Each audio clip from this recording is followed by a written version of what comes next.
So I'm gonna vent here a little bit. I know it's just one of those things that happen, but so like usual, most companies they're required to get a DOT inspection every 3 months or whatnot, every quarter. So um, it's kind of a pain in the butt sometimes when you're on the road and you got loads and you're trying to get into a TA and they're telling you like 6 to 8 hour wait to get a freaking DOT inspection. So usually what I do is I wait until I'm, home. Well, just by coincidence, I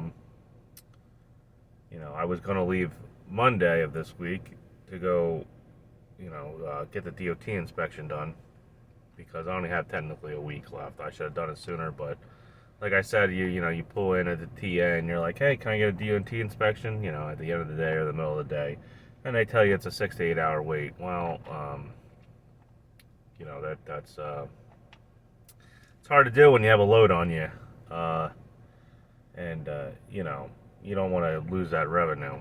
So I ended up putting my starter in, which took longer than it should have. Like I said, I wanted to do Monday technically, do my starter and or go get an inspection, but the starter didn't show up. And then Tuesday turned into an all-day ordeal doing the starter, which it shouldn't have, but it did. But there was other problems I was finding I had to fix anyway too. So that was great. And then let's see, Wednesday, I take the truck up around like 8 o'clock in the morning.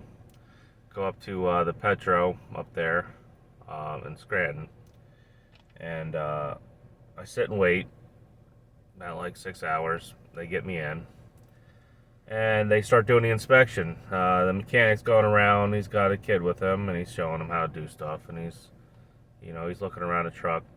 And next thing you know, this other guy comes out of the office, and starts looking around the truck with him, and he's going down the bed rails, looking at every single individual well in the bed rail. Which I guess that's fine.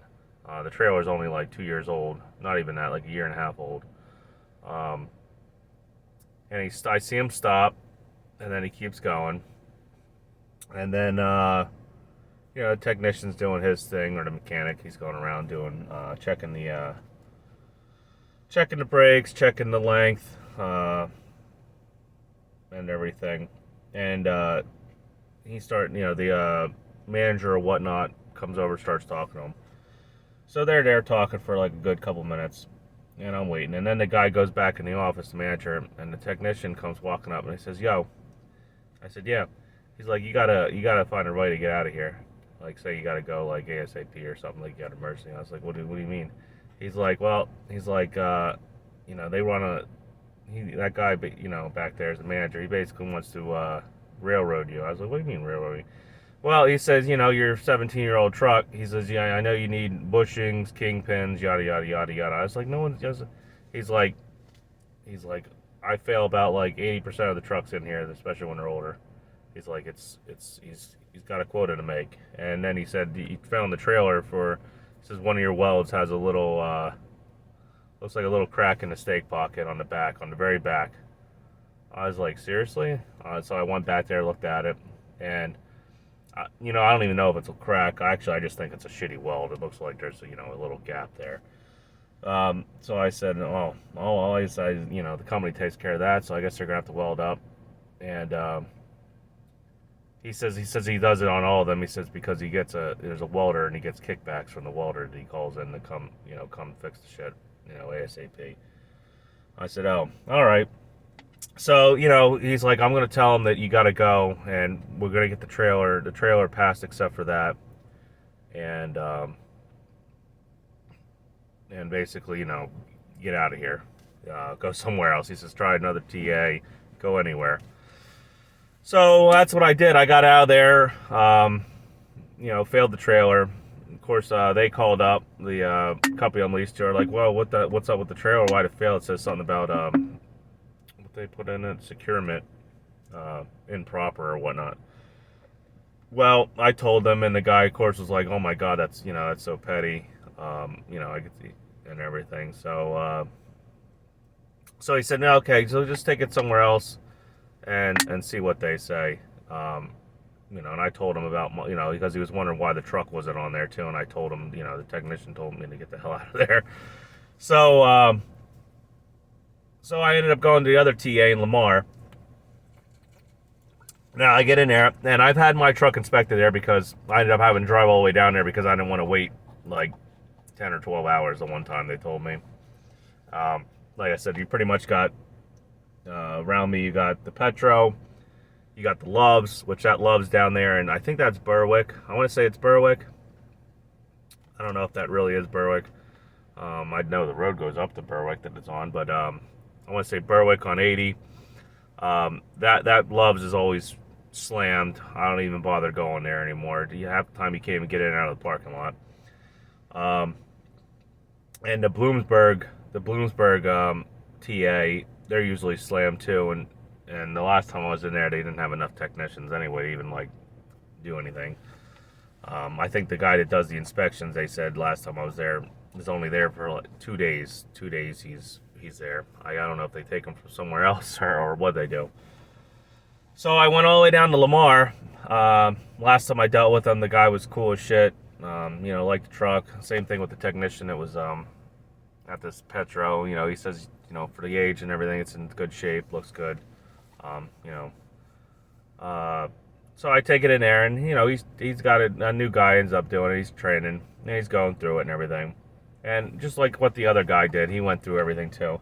And apparently he gets to the cross tube, which is basically your tie rods, technically like your center tie rod. And he wiggles it, and he says, "Yeah, I think that's bad." So he calls the other guy over, and the other guy's like, "Oh, I don't, it doesn't seem like it, but he's like, it's up to you. It's going to be you're the one signing the thing." So the guy failed me for that for the cross tube.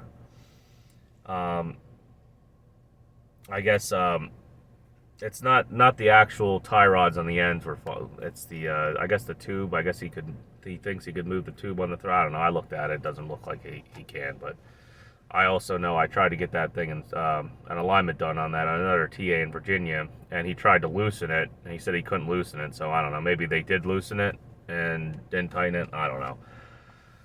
So so I need a cross tube. I'm not too worried about that. It's just kind of interesting that the other one didn't say nothing about it. Uh, and he also, I guess they were under there. They said that the bolt on the yoke on the power divider that I had put in about 4 or 5 months ago, he said the bolt's coming loose. He said he can turn the washer on the back of that, which that's another story. But coming from the shop, I had it done. I mean, I don't know. Shit happens. Shit comes loose. I think those bolts are supposed to be torqued to like 700 foot-pounds. So pretty much a 1 inch impact. To me opinion, I would maybe put a little tiny drop of Loctite on it. Worst comes to worst, you take a torch to get it the hell off next time. But yeah, so I guess I got to get that done. That I was going to do myself, just like the center tube I was going to do myself, or cross tube I was going to do myself. But now comes the fun part. Apparently, cross tubes are in short supply, or at least the one I need from Meditor. I called up International, got the part numbers, tried cross-referencing them with the two suspension shops here. They can't cross-reference it. Neither could even International. And then International told me it would take 2 weeks, maybe 3, for them to ship it because of the holiday. And I could air it, but if I air it, it's going to be some ridiculous amount. Like they're going to charge me like $400 to air it, and he says it probably won't be here. Even if I air it, it might be here. It'll be here after 4th of July anyway because of the holiday. And he doesn't think it'll come in on the Saturday either. So yeah, so that's that. This week's shot. Oh, I forgot the trailer got re-inspected. So the trailer got re-inspected. The guy didn't really, he looked at it. He's like, I don't know. He's like, it's the very last stake pocket on the back of the trailer. I'm not worried about it. He's like, it does. Be honest, he says it just looks like a really crappy weld job. And he says, who uses a stake pocket? What are you going to chain a coil in the back of the trailer to the stake pocket? So he didn't say nothing about that. But I got inspected, what, 3 or 4 days ago in Maryland. That same axle on the back of the trailer that he filled a tire for. He filled a not too old Michelin. I can't imagine. The Michelins are probably about the same age the damn trailer is. He failed the one inner Michelin tire because it's starting to crack the sidewall. And I looked at it, and yeah, I guess it does look like the fucking tire's not even that old though. It shouldn't be doing that. But typical Michelin. When I was in the automotive world doing this stuff, I even had a pair of Michelins on a pickup truck, and within a year they were like dry rot and cracking the sidewall. Like I would never buy Michelin tires. Still, period.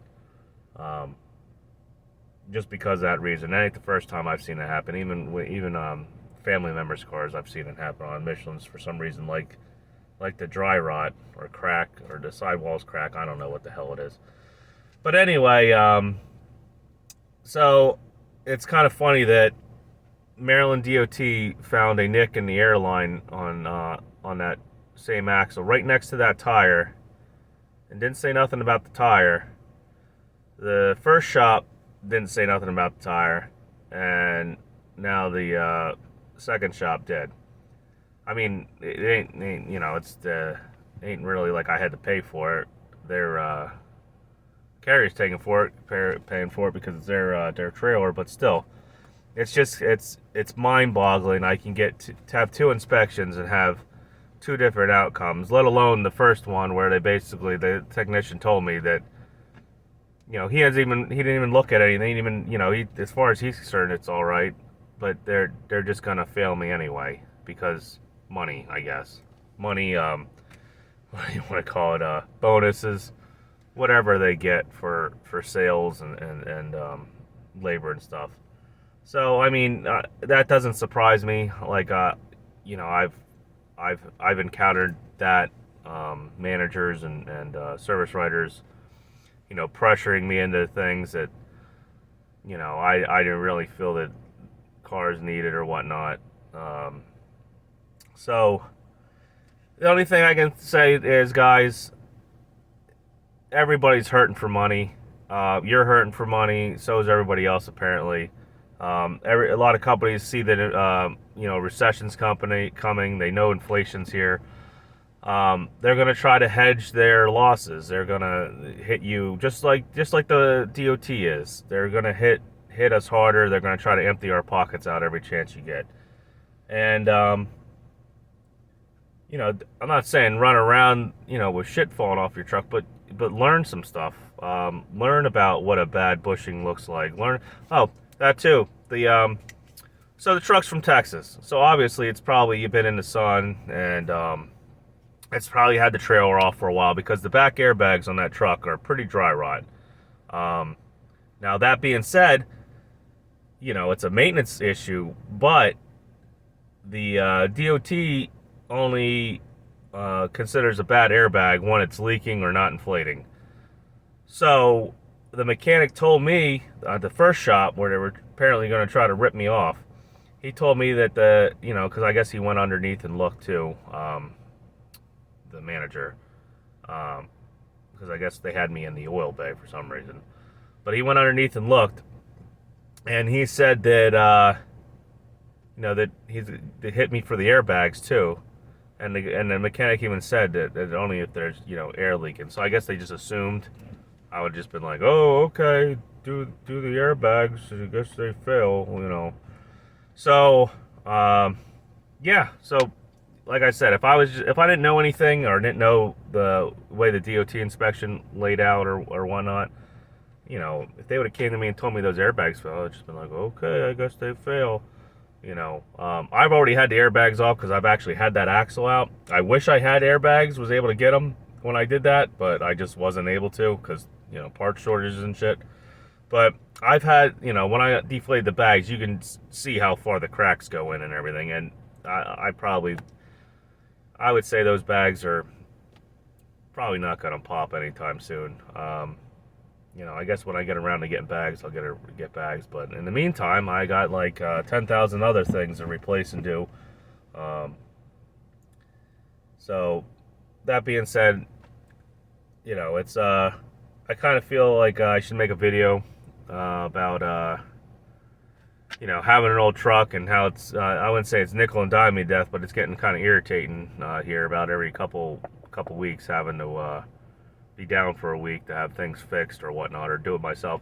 That too, I've been finding, like I mentioned in the other video when I was doing the starter, the engine mounts, how the bolts came out, or well, I to be honest, I think he laid the bolt down on the